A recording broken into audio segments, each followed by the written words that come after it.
My stepsister planned my birthday party with all her favorite things that I hate, and only invited her friends. I laughed in my mom's face when she told me and cut contact forever. A little background. My mom and dad separated when I was 6, and each went their separate ways. Of course they had joint custody of me, but they both started new families when I was 9. My mom married a man, let's call him Robert, who already had a daughter, let's call her Kira, who was 2 years older than me. My dad got engaged when I was 8 to a wonderful woman, let's call her Isla, who he married when I was 12. My relationship with Isla is beautiful. She has truly been a mother to me. She basically helped my dad raise me, takes an interest in my life, comforts me, advises me, and we have common interests and do many activities together. She and I recently talked about the possibility of having her legally adopt me as soon as I come of age. Doing so now would be a bit messy legally because of my parents' joint custody, but for me she is my real mother, and I want it to be official. My relationship with my biological mother, on the other hand, is almost non-existent. Even though I was forced to spend specific days with her, we never managed to bond because she spent all her time giving attention and affection to Kira, who already had her own mother. Even when she tried to involve me in some activity, she always included Kira, and we had to do only what Kira liked. At a certain point, I started to decline her invitations and often asked if I could avoid going to her on the set days because I was almost always ignored or left aside. I preferred to stay at home with my father and Isla. My father always tried to understand me but also had to honor the rules set by the judge. When I got more mature, he admitted that he was afraid my mother might make some mean move in court if he agreed not to let me go to her on the appointed days. Yeah, this is something my mother would do. After knowing this, I understood my father's reasons and I absolutely didn't want to put him in trouble, so I didn't make such requests anymore and respected my schedule. Now let's get to the point. In 2 weeks I will finally turn 18. I was lucky because my birthday falls on the days I have to stay with my dad, so he, Lila, and I started celebrating my birthday a month ago. It will be nothing too crazy. Just a party with family and friends at my favorite pizza place. A casual night where I just want to have fun with the people I care about, and do what I like. The place also has karaoke and I love singing. Of course, after booking and setting everything up, we sent out the invitations, and this extended to my mother as well. Honestly, I didn't really want her there. But then I thought that this would actually be the last time I was forced to be involved with her. Once I turn 18, I won't be forced to follow the judge's rules anymore. So, we sent out the invitations 2 days ago, and we already had almost all the answers, which allowed us to organize the precise number to send to the pizza place. The only thing missing was my mother, who saw the text and did not respond. I told my father that I would not insist, and if she did not respond, then it meant she did not want to come, and I was fine with that. I think my father was also a little relieved by the idea, even if he didn't say it openly. But I could see it on his face. Anyway, the drama started this afternoon.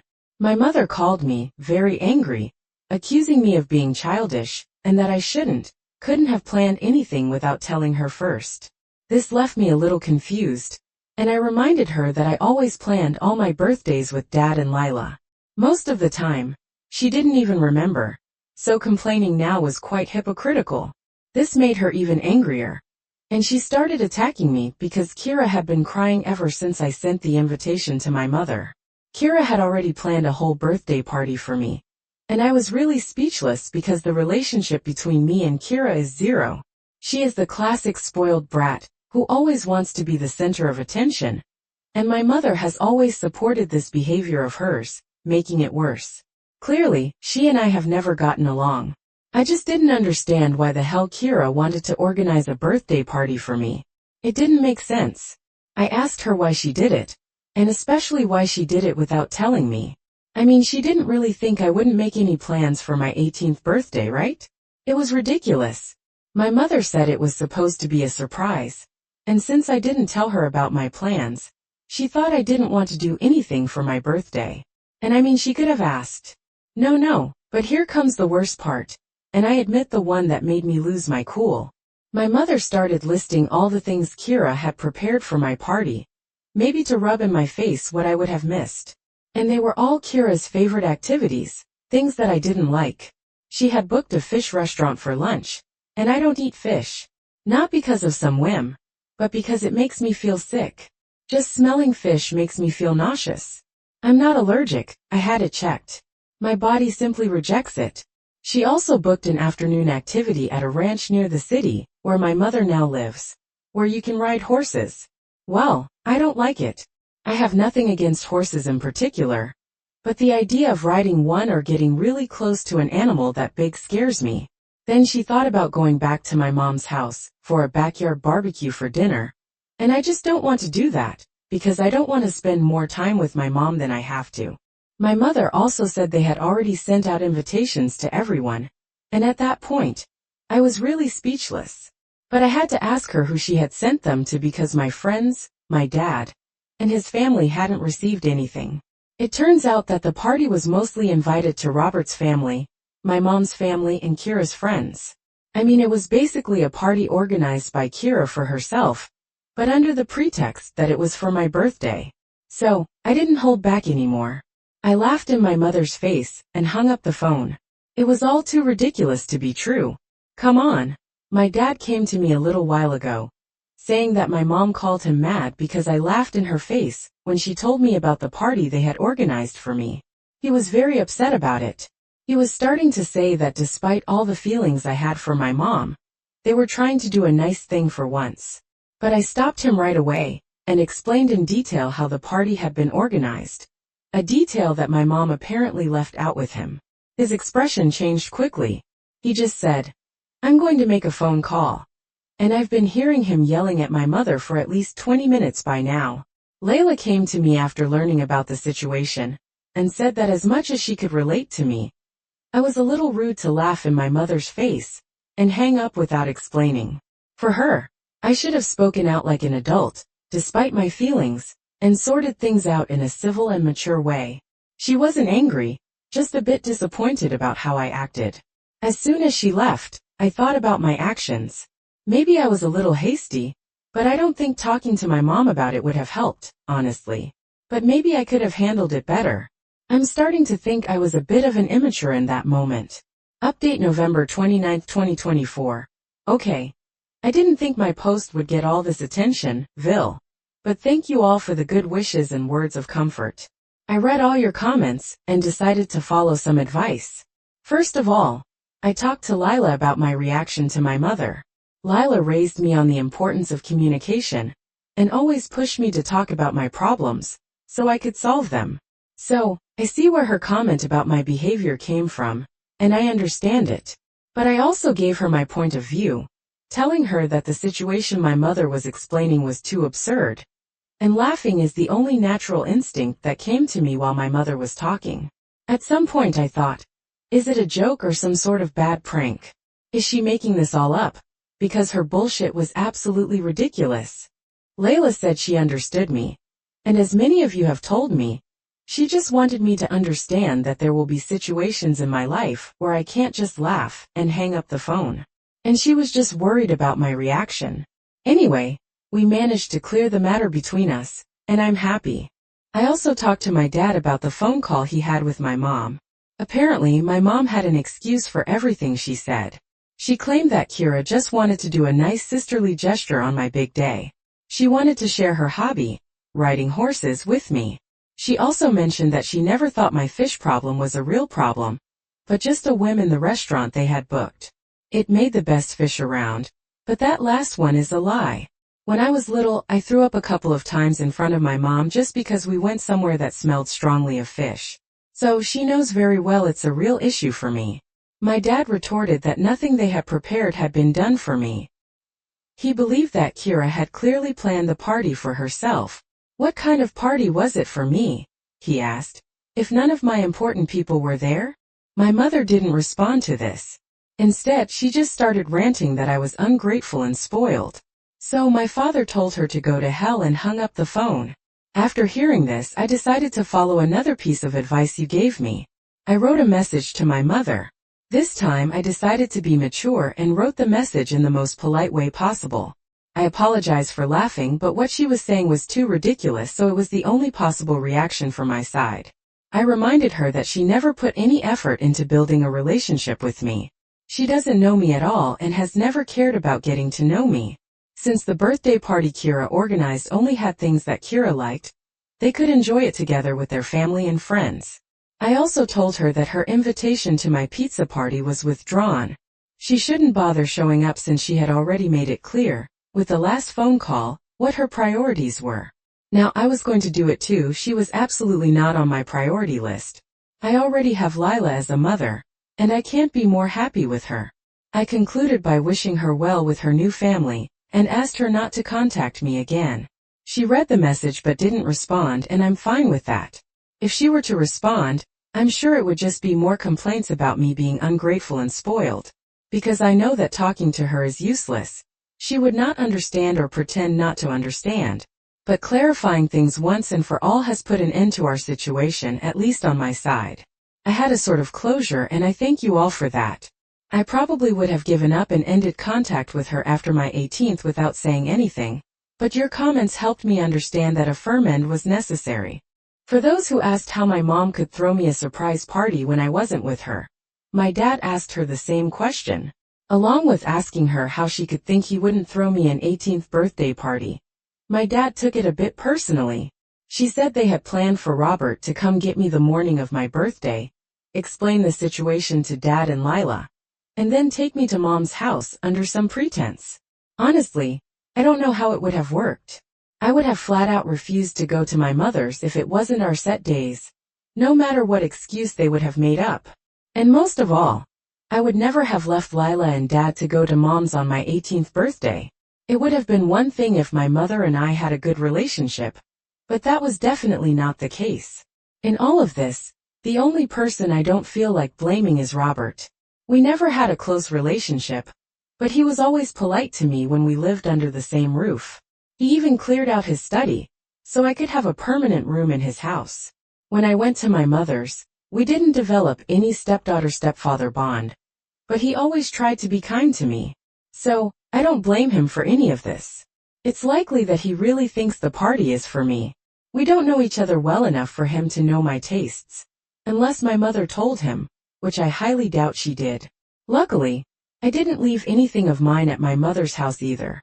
All my things are here at my father's house permanently.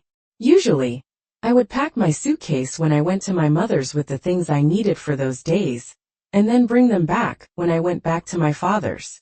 I never felt safe leaving anything to her, because Robert's family and Kira's friends came over often, and I didn't want to leave anything of mine out in the open to strangers. Well, that's it for now. I hope my mom respects my wish to go no contact, and doesn't bother me anymore after that. I'd also like to bring up the adoption conversation with Lila after the holidays. She seemed really happy when we first talked about it. Thanks again everyone for your kind words and advice. Your insights have helped me better manage the situation. I can understand that I'm still a little immature, but I feel that this experience has helped me grow a little more and see the issue from other points of view. All the best for you guys. Comments, where OP has replied, Commenter 1, OP. I would send a polite message to Robert as a courtesy to thank him for his kindness and consideration over the years, then wish him best of luck, implying a permanent goodbye. OP. I thought about it, but I don't have his number. We never felt the need to stay in touch, as our interactions were mostly casual chit-chat, and good morning/evening. SLG goodbye. I don't have Kira's number either, so I think Robert and I already said goodbye for good the last time I left my mother's house. Do you have any sort of relationship with your birth-giver family? And if so, what do they think about your birth-giver's treatment of you? I think you handled this situation perfectly, far more maturely than your egg donor. Oops. I don't really have much contact with my mother's family. They are just 3 people: my grandmother, my aunt, and my uncle. My uncle lives a few hours away from here with his family, and I've seen him very few times during the holidays I spent with my mother. Our interactions were very brief and distant. With my aunt and my grandmother, I only have a cordial relationship. We exchange holiday greetings by text a few times, and they've sent me gifts for my birthday, always money loaded onto my father's card. But that's it. Even the few times I've met them, we had casual conversations about how each other's lives were going, but nothing more. In fact, I haven't invited any of them to my 18th, And they haven't texted me anything since the drama with my mother happened. So, I think they just don't care that much. Commenter 3. You handled this situation with maturity and clarity, setting firm boundaries. Layla seems like an amazing support in your life. Wishing you the best moving forward. Next story. Dad said he won't come to my wedding unless I invite his wife, who's been mean to me for 20 years, so I told him, fine, and had the perfect wedding without him. For some backstory. I'm 24 and have a rough relationship with my dad's 43-year-old wife Ellie. They got together in 2006, married in 2011, and I've had 2 children since then. Ellie has never liked me. I was introduced to her when I was 7, and things were instantly sour. She was mean, snarky, and had no interest in me whatsoever. Now as an adult, I can tolerate her behavior, which has gotten significantly worse as I've grown up and begun to talk back. The issue lies with the fact that my dad has always allowed it. I'm a grown woman and can handle myself now, as I've been doing for years. But when I was a child, he had nothing to say about her borderline abusive behavior, and would find ways to change the subject or excuse it whenever it was brought up. This has significantly damaged our relationship, and we're low contact as of now. So, I'm getting married in November this year to James. We've been together for 11 years. Ellie is insistent that she will be there. She will not. I have made this clear. Since we got engaged in November 2023, my dad is invited.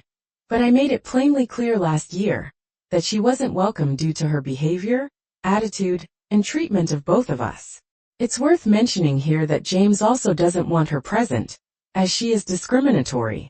James is trans FTM, and Ellie will deadname him, make comments about it, and is overall hateful. He is also defensive of me, given that he has been with me for the majority of Ellie's treatment. My dad met with me last week, and told me that if Ellie wasn't present at my wedding, he wouldn't be either.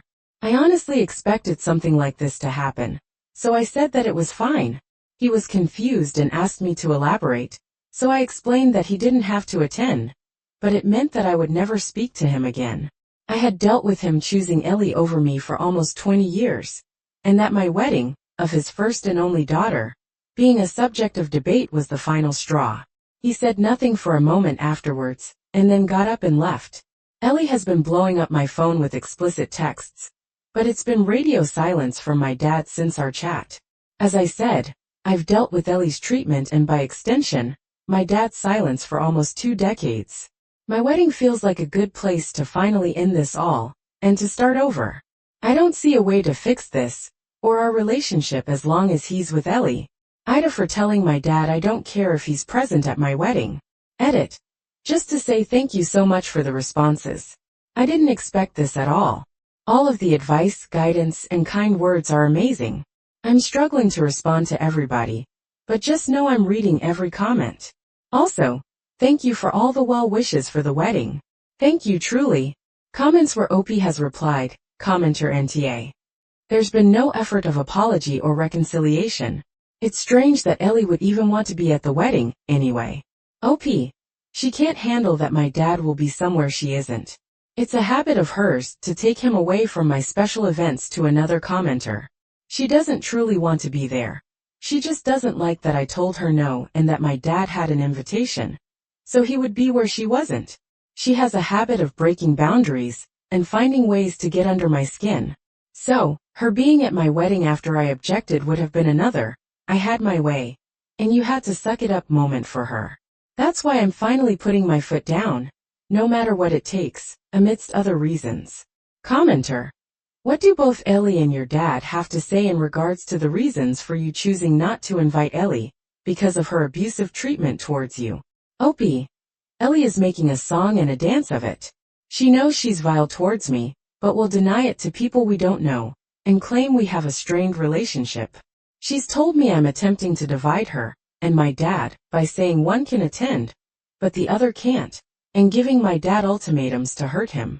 My dad has never been able to acknowledge her treatment, and will find ways to change the subject or excuse it.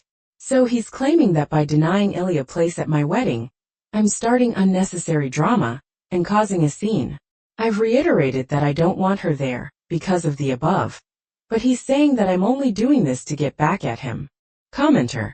So has your dad ever directly acknowledged anything you've pointed out about her behavior towards you? When you confront Ellie directly, does she acknowledge what you have to say about her behavior? If they try to smear you online, I say, put them on blast and publicly list what she's done. Maybe threaten them with that if they continue. To a degree, I have said the word. She treats me like crap to him, and he has said, you're blowing it out of proportion. My take is that he knows exactly what she says and does. He's been present for most of her behavior, but he dumps it down out loud for her sake to defend her, if that makes sense. He's a coward. I established it long ago. Update. November 12, 2024. Firstly, thank you all so very much. The overwhelming amount of advice, support, feedback, and kind words meant more than you could ever know. So my wedding was just over a week ago, and it was absolutely perfect. It was me and James, surrounded by the people we love, and the ones who love us most. Neither my dad nor Ellie were there, following our last talk, where I told him I didn't care if he was present. It was complete silence from him for just over a month. I took my dad's silence as his mind made up, and I actually felt at ease with it, which was another huge wake-up call. He finally messaged me in October and asked to talk over the phone. I told James, and he said to do it and use the opportunity to make my final choice on the matter and set it in stone. So we spoke. He asked that I allow Ellie at the wedding. I said no. He said that he wouldn't come if she wasn't there. I said I didn't care. We went back and forth for a little bit, mostly just repeating ourselves until he basically said, "Is this really the hill you want to die on?" I said yes, told him that he had a week to give me a simple yes or no as to whether he would be there, and hung up. He messaged me a couple of days later with a long paragraph about how I was giving him ultimatums, making him choose, holding on to the past, petty and disrespectful, etc., and something snapped. I said that he had more than enough chances to attempt to make things right, but that I was done, and blocked him. On the day of my wedding, I tried not to think about it, and it was honestly easier than I thought. To the point that I didn't realize he wasn't there until midway through the ceremony. I was getting questions from mutual friends and family about my dad, who has been pretty silent on the whole thing. Other members of my family and close friends were present at the wedding and asked why my dad wasn't there. I just told them it was a story for another day. Not something I wanted to get into on my wedding day. Honestly, this entire situation is just draining. I've known for a long time that it would end in flames at some point or another, and I'm not entirely sure why I held out that little bit of hope for so long. I genuinely feel at peace for the first time in years, and relieved that I no longer have to deal with him or Ellie. I'm in bed with my now husband writing this post and feeling better than ever. I've realized I gave him too much of my time and patience when he didn't deserve it. This toxic chapter of my life is done. I'm more in love with my childhood sweetheart than I thought was possible, and can't stop grinning at the fact that I get to call him my husband again. Thank you so very much for the responses. You're all a lot wiser than I am. Have a great day, everyone. Additional info. Ob clarifies her half-siblings. They're both young, under 10. I was out of the house as much as I could as they were growing up and left as soon as I turned 18, so I can't imagine they have much recollection of me being around.